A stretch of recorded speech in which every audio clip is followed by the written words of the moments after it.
하나님은 세계 열방을 재판장으로 부르시면서 먼저 내 앞에 잠잠하라 라고 말씀을 하고 계시죠. 하나님의 말씀을 먼저 들으라는 겁니다. 여러분, 이것이 무슨 의미입니까? 우리가 우리 의견이나 어떤 바람을 말하기 전에 먼저 하나님의 말씀을 들어야 된다는 것입니다. 왜 그렇습니까? 왜 그렇습니까? 하나님은 높으신 분이시고 우리와 비교할 수 없는 너무나 지혜로운 분이시기 때문입니다. 또 우리의 불완전함을 인정해야 된다는 거예요. 그럴 때 우리는 하나님의 온전하신 뜻과 지혜로우심을 알게 되고 또 그렇게 살아갈 수 있기 때문입니다. 잠잠하게 하나님의 말씀을 듣는 것, 이것이 우리가 늘 먼저 해야 될 일인 것입니다. 그럴 때 우리는 우리의 연약함에 의한 실수나 잘못을 하지 않게 되는 것입니다. 더 나아가서 하나님의 지혜와 능력을 경험하게 되는 거예요. 그래서 우리가 먼저 설교를 잘 들어야 되는 것입니다. 그래서 우리가 하루를 시작할 때 먼저 하나님의 말씀을 묵상하는 큐티를 해야 되는 것입니다. 자, 그렇다면 하나님은 어떻게 내 삶과 이 세상을 주관하실까? 하나님께서 말씀하십니다. 하나님께서 동방에서 사람을 일깨우셨고 또 그를 불러서 열국을 넘겨주셨다라는 말씀이에요. 자, 여기서 말하는 동방 사람은 누굴까요? 네, 바로 고레스입니다. 고레스. 자, 고레스는 주님이 오시기 전 559년에 고대 페르시아의 도성인 안샨의 왕으로 등극을 했습니다. 자, 그런데 이사야가 활동하던 시기는 언제입니까? 히스기야의 사건이 몇 년도라고요? 주전 701년에 1년 정도에 일어난 일이라고 했습니다. 그러니까 뭐예요? 고레스는 이사야가 활동 후에 약 150년 후에 등장하는 사람인 거예요. 여러분, 놀랍지 않습니까? 하나님께서 아직 태어나지도 않은 150년 후에 활동하는 그런 사람의 이름까지 구체적으로 알려주시면서 하나님의 계획을 계시해 주신 것입니다. 그래서 자유주의자들은 이 이사야서가 이사야가 쓴 성경이 아니라고 말하는 거예요. 왜? 너무 구체적인 이름까지 등장을 했기 때문에 그건 말이 안 됩니다. 그래서 이사야서의 40장 이후에는 포로 기한 이후의 시대의 사람이 쓴 거다. 이사야의 이름을 빌려서 그렇게 얘기를 하는 겁니다. 믿질 않는 거죠. 150년 후에 활동하는 사람이 구체적으로 이름까지 나오고 너무나 정확하게 예언이 되니까, 계시가 되니까 믿지를 않는 거예요. 자, 그러나 여러분, 하나님은 어떤 분이십니까? 아담과 하와가 태초에 선악과의 죄를 지었을 때 어떻게 하셨어요? 예수 그리스도를 통해서 구속해 주실 것을 계시해 주셨습니다. 그렇죠?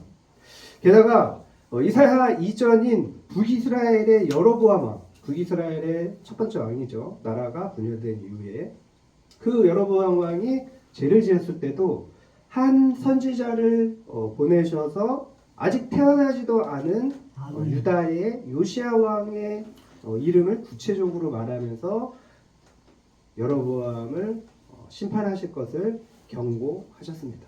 우리가 잘 알듯이 어떻게 됐습니까? 실제로 이 말씀대로 그대로 이루어졌습니다. 그렇습니다. 하나님께서는 역사를 주관하시는 분이십니다. 시간을 초월하신 분이세요. 역사의 미래까지도 다 알고 계시고 또 계획을 이미 하셨습니다. 그러니 우리 개인의 삶은 어떠하겠습니까? 우리 개인은 너무나 작은 존재이기 때문에 방치하시겠습니까? 절대로 그렇지 않죠. 우리 주님께서는 잃어버린 한 영혼이 돌아올 때 하늘에서 기뻐 춤을 추신다고 말씀을 하셨습니다. 하나님의 절대 주권과 여러분 각 사람의 삶을 섬세하고 완벽하게 주관하시는 그 은혜를 믿으시기를 축복합니다. 자, 고레스가 왕위에 오를 무렵에 페르시아는 메데라고 하는 왕국의 속국이었습니다. 그러나 고레스는 왕이 된 지 10년째인 주전 549년에 메데 왕을 죽이고 페르시아 제국의 황제로 등극을 했습니다. 그는 제국의 황제가 되자마자 영토 확장에 심혈을 기울였어요. 그래서 인도까지 정복을 했어요. 그리고 주전 539년에 바벨론 도성까지 점령을 합니다. 주전 539년 뭐가 떠오릅니까? 또 귀환이 되는 해입니다. 그래서 예레미야를 통해서 하나님이 약속하신 70년의 포로 생활, 그게 주전 605년 1차 포로를 시작으로 해서 주전 539년, 거의 70년이에요. 하나님 그렇게 계획을 하신 거예요.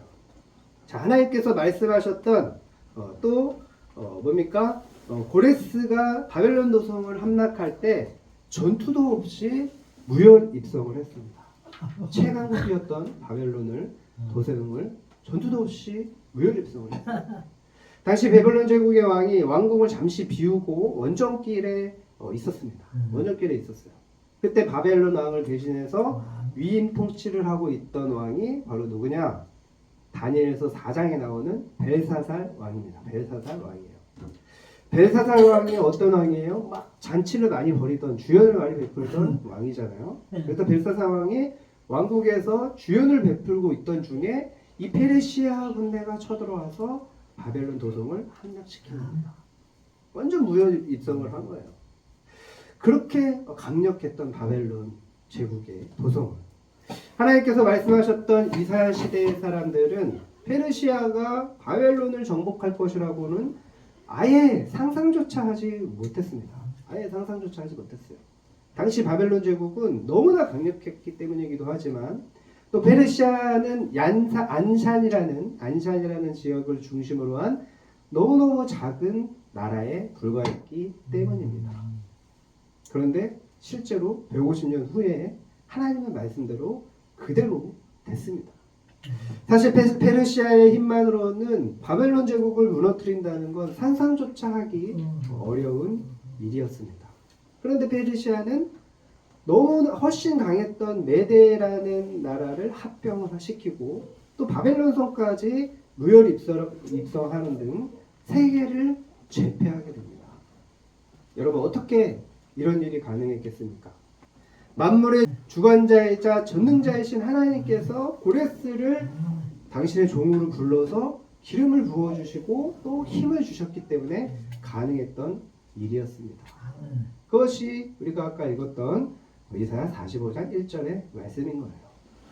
여러분 하나님께서 고레스를 세계의 정복자로 삼으신 뜻이 무엇입니까?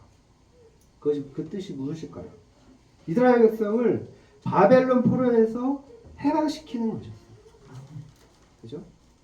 이 페르시아는 바벨론과는 정반대의 정책을 폈어요. 포로들을 귀환을 시키는 그런 정책을 핀 겁니다.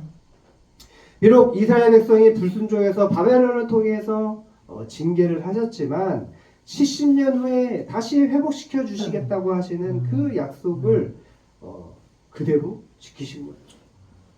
하나님은 약속하신 것을 반드시 지켜주십니다.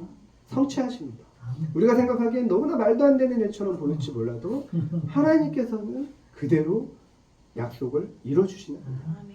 지켜주시는 거예요.